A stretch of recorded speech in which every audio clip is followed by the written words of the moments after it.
Hello, friends. Pete Smith here for LIV Today. There's been a lot of discussion, well, maybe not a lot, but there's been some discussion of Long Island Village being an ETJ, which is an extra territorial jurisdiction of Port Isabel. So I decided to find out what that is all about. There's talk about us possibly trying to get out of that jurisdiction. In other words, under the thumb of Port Isabel and go on our own.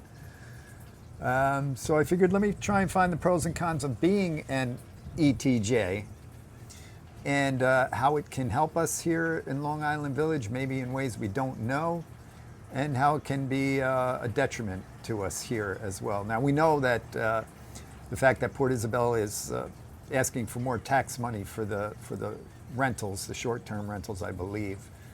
It's called the hot tech tax, HOT. I think it's hotel something tax.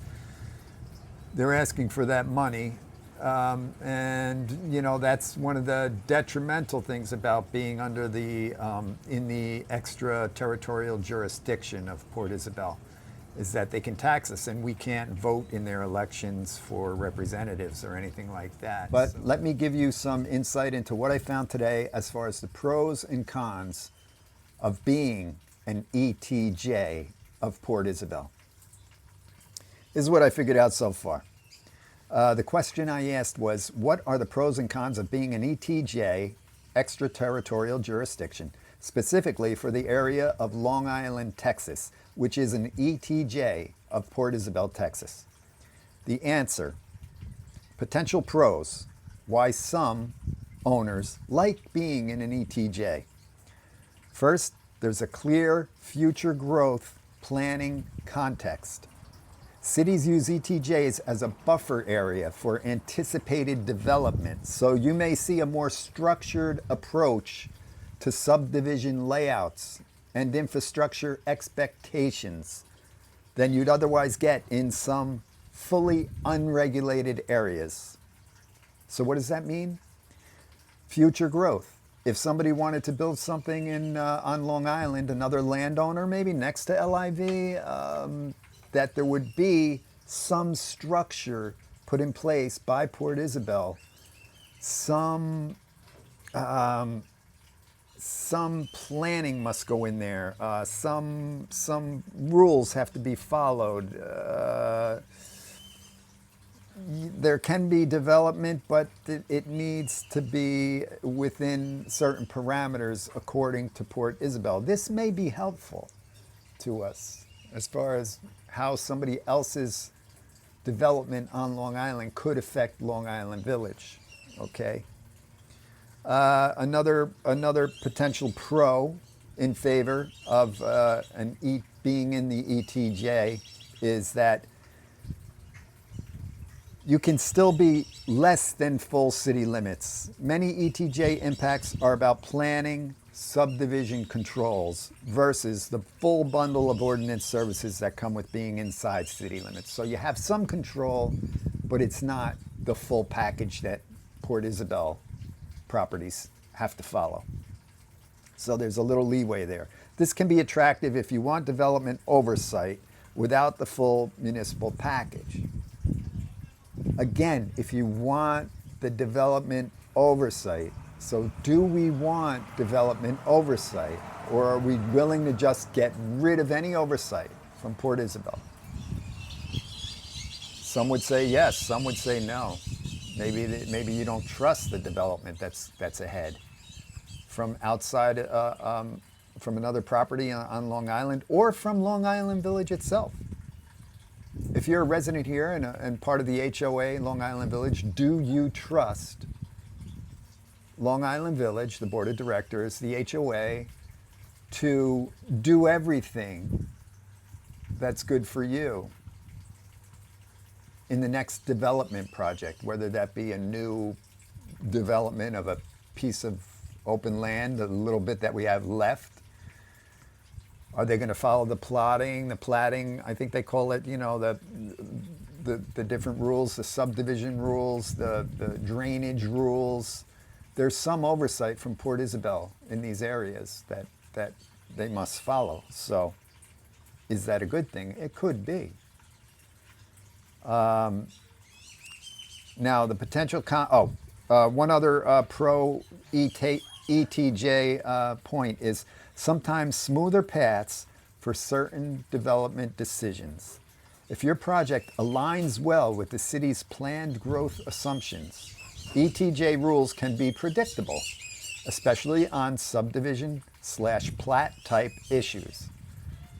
So if Port Isabel is involved in that, it gives you more confidence that things are going to go like you normally would figure they would in a living conditions, I don't know, streets, the way properties are lined up, the way they have access through streets, the utilities, the drainage, things like that. You could have a better confidence that things will go as expected, rather than if you're not in that ETJ, you're really not sure what that landowner is going to decide, and whether you're going to have to then, go head to head with that landowner if something's affecting you as a landowner here. Now the cons of being in an ETJ. Regulation without the same political voice. We've heard this already. A common complaint, ETJ landowners can be subject to development standards tied to the city, but they typically can't vote in city elections the way city limits residents can. So you don't have that voice in the voting, but you're still sort of being, controlled to a certain extent by the city. Another potential con is you follow city development standards but may not get city services. Owners often expect city-style rules to come with city-style service delivery, but ETJ is usually a patchwork of county/ESD/MUD/private providers rather than the city providing everything. So a con of being in the ETJ is that you don't get everything that the city gets. Sometimes it's just a little bit from here and a little bit from there, from the county, the city, and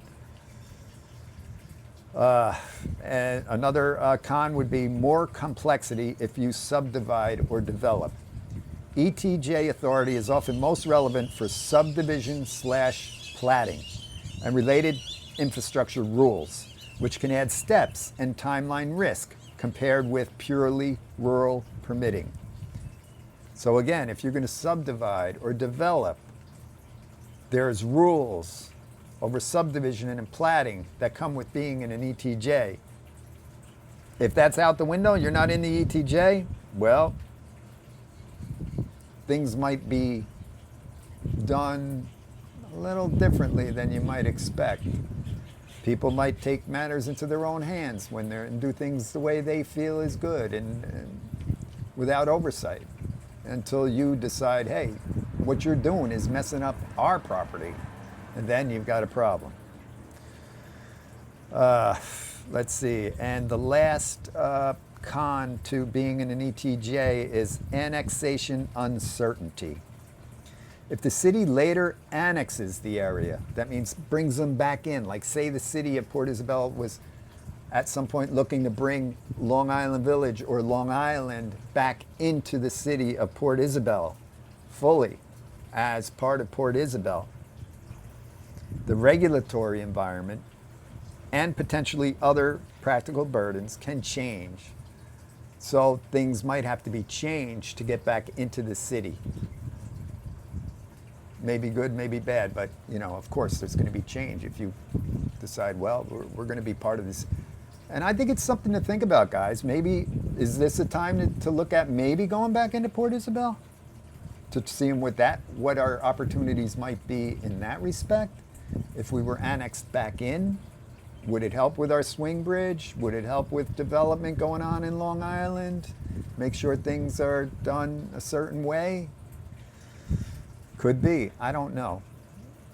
I do want you to make your comments, guys, to this video. Let me know what you think, where you stand on this, and what you have to offer as far as information, because I certainly don't know the answers.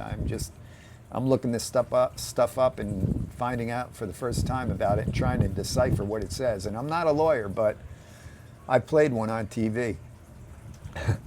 Now, I watch a lot of court TV, I do. Anyway, okay. Now, here's what I found out about developing property on Long Island, other than Long Island Village, neighboring property. If they're part of the ETJ, how does that affect them and us? Well, the question was, what if a landowner on Long Island wants to develop what is now open land into properties or lots and sell them? Would the ETJ status require that the landowner to go through Port Isabel for approval for development of such lots or properties? The answer is yes. ETJ generally means a property owner who wants to create lots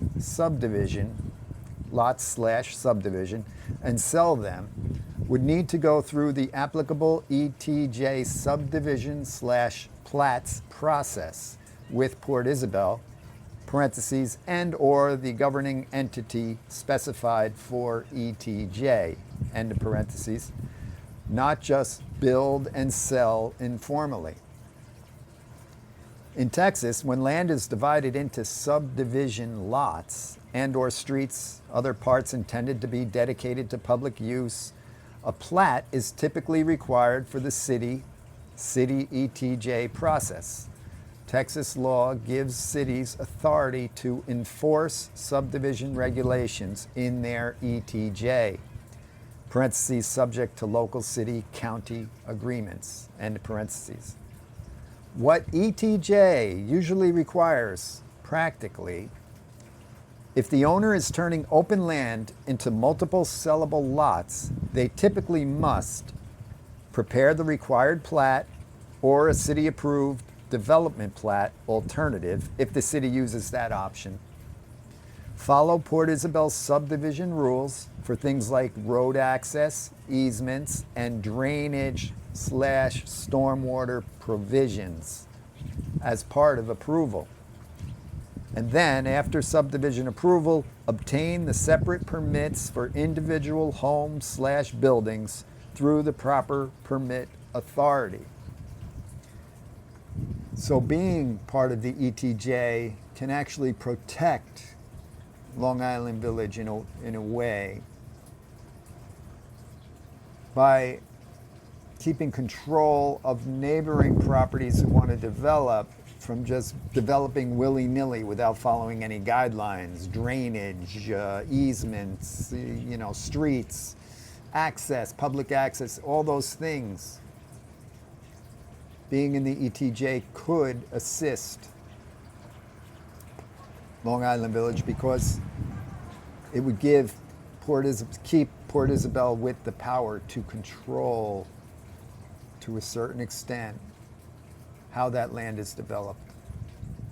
If it's just every man for himself, who knows what could happen, right?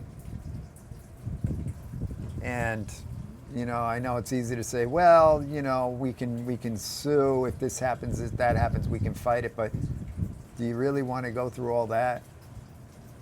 So I guess that's it for me today, guys. I'm going to keep up on this. I'm sending some emails to figure out a little bit more about how this ETJ works, what it actually covers, what it actually provides for us at LIV, protections it may provide, and detriments that it may, affect us. So keep watching, subscribe, LIV Today on YouTube. You'll catch all the different videos. And yeah, thanks for watching. I'm Pete Smith for LIV Today.